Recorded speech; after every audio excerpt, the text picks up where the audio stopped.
ஸ்ரீ காளிமாதா ஜோதிடம் பிரபல ஜோதிடர் பண்டித் மகாராஜா. தொழில், காதல், திருமணம், குழந்தை பாக்கியம் மற்றும் மந்திர சூனிய பிரச்சனைகளுக்கு நிரந்தர தீர்வு. This is Kural Media, your trusted source for global news. இது குரல் மீடியா செய்திகள்.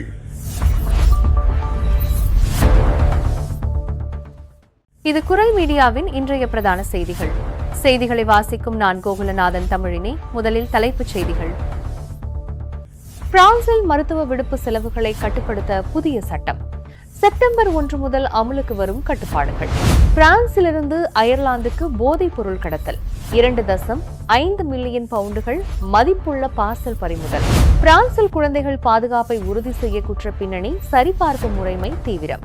சிறுவர் பராமரிப்பு துறையிலிருந்து 5000க்கும் மேற்பட்டோர் நீக்கம். பிரான்சின் மார்டிக்ஸ் நகரில் 25 வயது இளம்பெண் 58 முறை கத்தியால் குத்தி கொடூர கொலை. பாரிஸ், ஆம்ஸ்டர்டாம் நகரங்களுக்கு இடையே அதிரடி சலுகை. வெறும் 19 யூரோக்களில் புதிய ரயில் சேவை. பாரிஸ் புறநகர் பொது சந்தையில் காவல்துறையினர் அதிரடி சோதனை. சட்டவிரோத மற்றும் தரமற்ற பொருட்கள் பறிமுதல். வனப்பகுதியில் முகமூடி அணிந்த மர்ம நபர் ஆயுதத்துடன் நடமாடுவதாக பரவும் படங்களால் பதற்றம். தொடர்வன விரிவான செய்திகள். பிரான்சில் அதிகரித்து வரும் மருத்துவ விடுப்பு செலவுகளை கட்டுப்படுத்தவும் அதில் நடைபெறும் முறைகேடுகளை தவிர்க்கவும் வருகின்ற 2026ஆம் ஆண்டு செப்டம்பர் 1ஆம் தேதி முதல் புதிய கட்டுப்பாட்டுச் சட்டம் நடைமுறைக்கு வரவுள்ளது. பிரெஞ்சு அரசாங்கத்தின் இந்த புதிய சீர்திருத்தத்தின்படி பல்வேறு முக்கிய மாற்றங்கள் கொண்டுவரப்பட்டுள்ளன. இதுவரை ஒரு மருத்துவர் முதல் முறை பரிந்துரைக்கும் மருத்துவ விடுப்புக்கு குறிப்பிட்ட கால வரம்பு எதுவும் இல்லாமல் இருந்தது. ஆனால் புதிய சட்டத்தின்படி கடுமையான உச்ச வரம்புகள் விதிக்கப்பட்டுள்ளன. இதன்படி ஒரு மருத்துவர் முதல் முறையாக மருத்துவ விடுப்பு எழுதி கொடுக்கும் போது அது அதிகபட்சம் 31 நாட்கள், அதாவது 1 மாதம் மட்டுமே இருக்க முடியும். உடல்நிலை சரியாகாமல் விடுப்பை நீட்டிக்க வேண்டியிருந்தால் ஒவ்வொரு முறையும் அதிகபட்சம் 62 நாட்கள் அல்லது 2 மாதங்கள் மட்டுமே நீட்டிக்க முடியும். மேலும் புதிய விதியின்படி மருத்துவர்கள் விடுப்பு படிவத்தில் அதற்கான மருத்துவ காரணத்தை கட்டாயமாக குறிப்பிட வேண்டும். காப்பீட்டு நிறுவனம் இதனை முறையாக கண்காணிக்கும். எனினும் நோயாளி ஒரு கடுமையான நோயால், உதாரணமாக புற்றுநோய் அல்லது நீண்ட கால பாதிப்புகளால் பாதிக்கப்பட்டிருந்தால் மருத்துவர் தகுந்த காரணங்களை விரிவாக குறிப்பிட்டு இந்த 31 அல்லது 62 நாட்கள் வரம்பை தாண்டி விடுப்பு எழுத சிறப்பு விதிவிலக்கு அளிக்கப்பட்டுள்ளது. அதே சமயம் மருத்துவ விடுப்பிற்கான 3 நாட்கள் காத்திருப்பு காலம் எவ்வித மாற்றமுமின்றி தொடர்கிறது. அதாவது 4வது நாளில் இருந்தே காப்பீட்டுத் தொகை வழங்கப்படும். மேலும் விடுப்பில் இருக்கும்போது ஊழியர்களை வேலை நீக்கம் செய்யக்கூடாது என்ற பாதுகாப்பு விதிமுறைகளும் அப்படியே நீடிக்கின்றன. இந்த சட்டம் அமலுக்கு வருவதால் நீண்ட கால மருத்துவ விடுப்பில் இருக்கும் ஊழியர்கள் அடிக்கடி மருத்துவரை சந்தித்து உடல்நிலையை மறுபரிசீலனை செய்ய வேண்டியிருக்கும். அதேபோல நிறுவனங்களின் மனிதவள மேம்பாட்டுத் துறையும் ஊழியர்களின் விடுப்பு நீட்டிப்புகளை மிகவும் துல்லியமாக கண்காணிக்க வேண்டியிருக்கும். பிரான்சிலிருந்து அயர்லாந்துக்கு வந்த படகொன்றிலிருந்த பார்சலில் பெரும் அளவிலான போதைப் பொருள் மறைத்து வைக்கப்பட்டிருந்ததை அதிகாரிகள் அதிரடியாக கண்டுபிடித்துள்ளனர். நேற்று பிரான்சின் டன்கீர் துறைமுகத்திலிருந்து அயர்லாந்தின் வெக்ஸ்போர்ட் நகருக்கு படகொன்று வந்த நிலையில் அதனை வருவாய்த்துறை அதிகாரிகள் தீவிரமாக சோதனையிட்டுள்ளனர். அப்போது சந்தேகத்திற்கு இடமளிக்கும் வகையில் இருந்த ஒரு பார்சலில் போதைப் பொருள் மறைத்து வைக்கப்பட்டிருந்ததை அவர்கள் கண்டுபிடித்தனர். அந்த பார்சலில் 145 கிலோ எடை கொண்ட ஒரு வகை போதைப் பொருளும் 7.9 கிலோ எடை கொண்ட அதே போதைப் பொருளின் மற்றொரு வடிவமும் மறைத்து வைக்கப்பட்டிருந்தது தெரியவந்துள்ளது. பறிமுதல் செய்யப்பட்ட இந்த போதைப் பொருளின் மொத்த சர்வதேச சந்தை மதிப்பு 2.5 மில்லியன் பவுண்டுகள் என அதிகாரப்பூர்வமாக மதிப்பிடப்பட்டுள்ளது. இந்த மாபெரும் கடத்தல் சம்பவம் தொடர்பில் 20 வயது நபர் ஒருவர் அதிரடியாக கைது செய்யப்பட்டு காவல்துறையினரால் தீவிர விசாரணைக்கு உட்படுத்தப்பட்டு வருகிறார். குழந்தைகள் பாதுகாப்பு மற்றும் சிறுவர் பராமரிப்பு துறைகளில் பணியாற்றுவோருக்கான குற்றப்பின்னணி சரிபார்ப்பு முறைமையின் மூலம் ஆயிரக்கணக்கான ஆபத்தான நபர்கள் பணியிலிருந்து அதிரடியாக நீக்கப்பட்டுள்ளதாக குழந்தைகள் விவகார உயர் ஆணையர் தெரிவித்துள்ளார். கடந்த அக்டோபர் மாதம் முதல் நடைமுறைப்படுத்தப்பட்ட இந்த நன்னடத்தை சான்றிதழ் திட்டத்தின் கீழ் இதுவரை 9,57,000க்கும் அதிகமான சான்றிதழ்கள் அதிகாரப்பூர்வமாக பரிசீலிக்கப்பட்டுள்ளன. அவற்றில் 5,277 பேருக்கு சான்றிதழ் வழங்க திட்டவட்டமாக மறுக்கப்பட்டுள்ளதாக அவர் குறிப்பிட்டுள்ளார். குறித்த சான்றிதழானது ஒருவருக்கு குற்றப்பதிவோ அல்லது பாலியல் மற்றும் வன்முறை குற்றவாளிகள் பட்டியலில் பெயரோ இல்லை என உறுதிப்படுத்தும் முக்கிய ஆவணமாகும். தற்போது குழந்தைகள் இல்லங்கள், குழந்தைகள் காப்பகங்கள், குடும்ப பராமரிப்பாளர்கள் மற்றும் குழந்தைகள் பராமரிப்பு மைய ஊழியர்கள் உள்ளிட்ட அனைவரும் பணியில் சேரும் போது இந்த சான்றிதழை கட்டாயமாக சமர்ப்பிக்க வேண்டும் என புதிய விதிமுறை அறிமுகப்படுத்தப்பட்டுள்ளது. இதேவேளை வீடுகளில் குழந்தைகளை கவனிக்கும் குழந்தை பராமரிப்பாளர்கள் தனியார் பயிற்சி ஆசிரியர்கள் மற்றும் வீட்டுப்பாட உதவியாளர்கள் போன்றோருக்கும் இந்த கட்டாய நடைமுறையை விரிவுபடுத்த வேண்டும் என குழந்தைகள் விவகார உயர் ஆணையர் வலியுறுத்தியுள்ளார். குழந்தைகள் பாதுகாப்பு சட்ட திருத்தத்தின் கீழ் இதனை இணைக்கும் தீவிர முயற்சிகள் இடம்பெற்று வருவதாகவும், சமீபத்தில் பாடசாலைகள் மற்றும் பொழுதுபோக்கு மையங்களில் இடம்பெற்ற பாலியல் வன்முறை சர்ச்சைகளின் பின்னணியில் குழந்தைகள் பாதுகாப்பு தொடர்பான கட்டுப்பாடுகள் வரும் நாட்களில் மேலும் கடுமையாக்கப்படும் எனவும் தெரிவிக்கப்பட்டுள்ளது.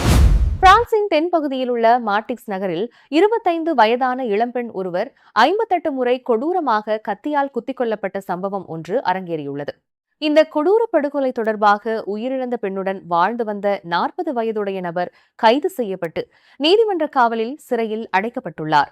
கடந்த திங்கட்கிழமையன்று அடுக்குமாடி குடியிருப்பொன்றில் இரத்த வெள்ளத்தில் கிடந்த அந்த பெண்ணை அவசர மீட்புக் குழுவினர் சடலமாக மீட்டனர்.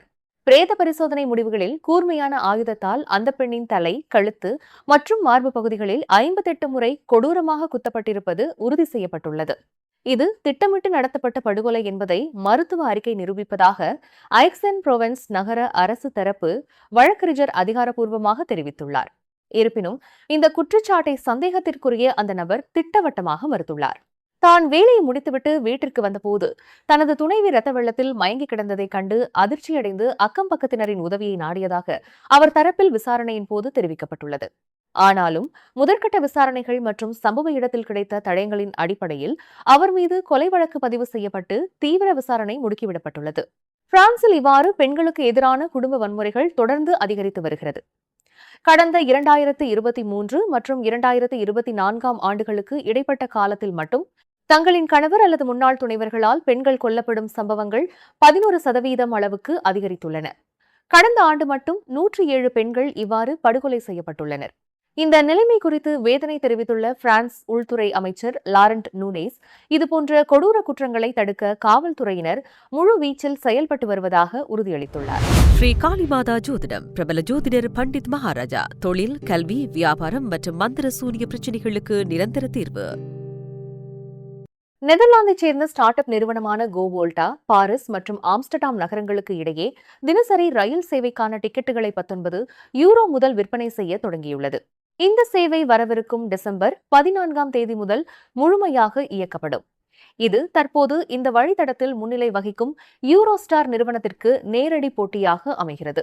20 யூரோவுக்கும் குறைவான விலையில் பாரிஸ் ஆம்ஸ்டர்டாம் ரயில் பயணச்சீட்டு என்பது நம்ப முடியாத சலுகையாக தோன்றலாம், ஆனால் அது உண்மையே.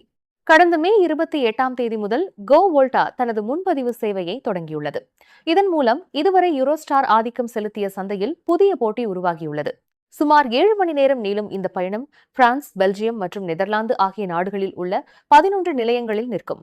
கோவோல்டா நிறுவனத்தின் இணை நிறுவனர் மற்றும் வணிக இயக்குநர் கூறுகையில், இந்த சேவை தலைநகரங்களுக்கு இடையேயான பயணங்களுக்கு மட்டுமல்லாமல் சிறிய நகரங்களையும் ஆராய்வதற்கான வாய்ப்பை வழங்குகிறது என தெரிவித்துள்ளார்.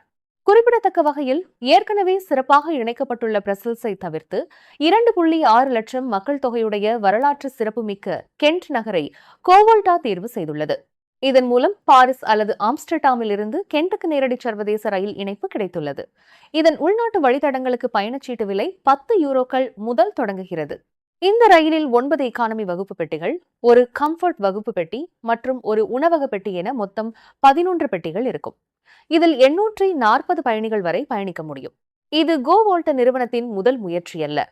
இதற்கு முன் மார்ச் 18ஆம் தேதி ஆம்ஸ்டர்டாம் பெர்லின் வழித்தடத்தில் 6 மணித்தியால நேர பயணத்தை வெறும் 10 யூரோக்களில் தொடங்கிய இந்நிறுவனம் இதுவரை 90,000த்திற்கும் மேற்பட்ட பயணிகளுக்கு சேவை அளித்துள்ளது. மேலும் நெகிழ்வான தேதிகள் என்ற விருப்பத்தின் மூலம் பயணத்திற்கு 14 நாட்களுக்கு முன்பு வரை வெறும் €1 கட்டணத்தில் பயண தேதியை மாற்றிக்கொள்ள முடியும் என்பது பயணிகளிடையே பெரும் வரவேற்பை பெற்றுள்ளது. பிரான்ஸ் தலைநகர் பாரிஸின் புறநகர் பகுதியில் அமைந்துள்ள ஒரு பிரபல பொதுச்சந்தையில் உள்ளூர் அதிகாரிகள் மற்றும் காவல்துறையினர் இணைந்து நடத்திய அதிரடி சோதனையில் 150 கிலோ எடையுள்ள சட்டவிரோத அல்லது தரமற்ற பொருட்கள் அதிரடியாக பறிமுதல் செய்யப்பட்டுள்ளன. இந்த விவகாரம் தொடர்பாக கடை உரிமையாளர் ஒருவர் கைது செய்யப்பட்டுள்ளார்.